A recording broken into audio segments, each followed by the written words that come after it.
चले भाई बच्चों, एक बड़ा ही अहम टॉपिक, बड़ा ही अहम कॉन्सेप्ट हम इससे सीखेंगे इस सवाल में। ठीक है ना। सवाल में बड़ा ही अहम तो कॉन्सेप्ट सीखेंगे। क्या है?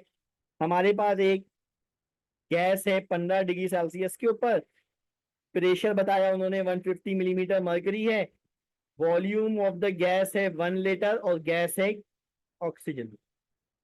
और इसके एन मॉलिक्यूल्स मौजूद है। इसके एन मॉलिक्यूल्स मौजूद है। ठीक है। अच्छा, अब हमसे कहा जा रहा है नंबर ऑफ मॉलिक्यूल्स की बात हो रही है। अगर हमारे पास सल्फर डाइऑक्साइड 2 लीटर हो, सेम कंडीशन के ऊपर, यानी प्रेशर और टेम्परेचर सेम है, तो अगर हमारे पास 1 mole oxygen is equal to N molecule. N की वैल्यू कुछ भी हो सकती है ना। एन की वैल्यू कुछ भी हो सकती है, भाड़ में जाए कुछ भी हो। ठीक है ना। तो अगर हमारे पास इसी कंडीशन के ऊपर दो, ठीक है ना, सॉरी मोल नहीं है, लीटर है। अगर 1 लीटर ऑक्सीजन के मॉलिक्यूल की तादाद एन है, तो 2 लीटर सल्फर डाइऑक्साइड के मॉलिक्यूल की तादाद कितनी होगी? ठीक है ना, तादाद कितनी होगी? अच्छा, अब इसको समझने के लिए ना एक हम बेसिक आइडिया डेवलप करेंगे, पहले कॉन्सेप्ट का, फिर मैं इसकी टिप बताऊंगा। मिनट में सॉल्व हो जाएगा, मिनट में सॉल्व हो जाएगा। लॉजिक सीख लो पहले। ठीक है। देखो, किसी भी गैस का वॉल्यूम बच्चों डायरेक्टली प्रोपोर्शनल होता है उसके मोल्स की तादाद पे। मोल्स डायरेक्टली प्रोपोर्शनल होते हैं वॉल्यूम के। अगर एवोगैड्रो लॉ, गैस लॉ में एवोगैड्रो लॉ याद है तो मोल ज्यादा वॉल्यूम ज्यादा।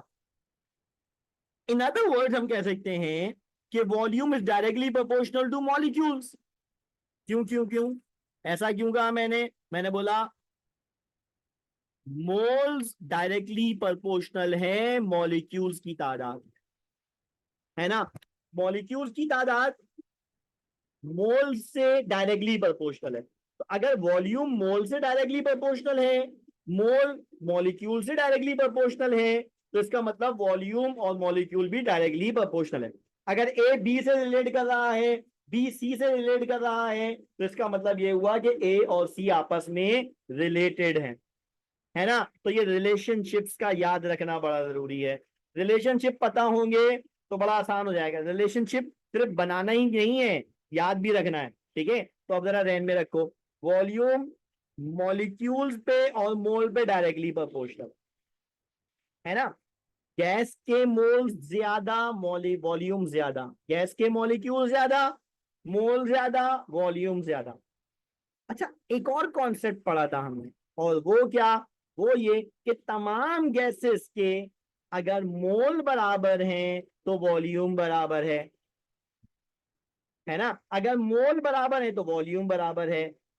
इन अदर वर्ड्स हम कह लेते हैं, अगर तमाम गैसेस के मॉलिक्यूल्स बराबर हैं तो वॉल्यूम बराबर है। लेकिन यहां तो वॉल्यूम और मोल में हमने डायरेक्ट रिलेशनशिप बता दिया है। अब हम यहां देखें तो यहां पे वॉल्यूम क्या हो गया है? डबल हो गया है, मल्टीप्लाइड बाय 2 हो गया है। समझ में आई बात? ये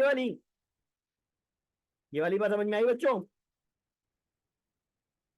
हमने इस रिलेशनशिप को इस्तेमाल किया है। हमने कहा क्योंकि वॉल्यूम डबल हुआ है तो फिर ये भी क्या होना चाहिए? मल्टीप्लाइड बाय 2 होना चाहिए। अब ये कितना था? एन मल्टीप्लाइड बाय 2 होगी, क्या होना चाहिए? 2n, है ना। ये कितना होना चाहिए? 2n। बच्चों बात समझ में आई?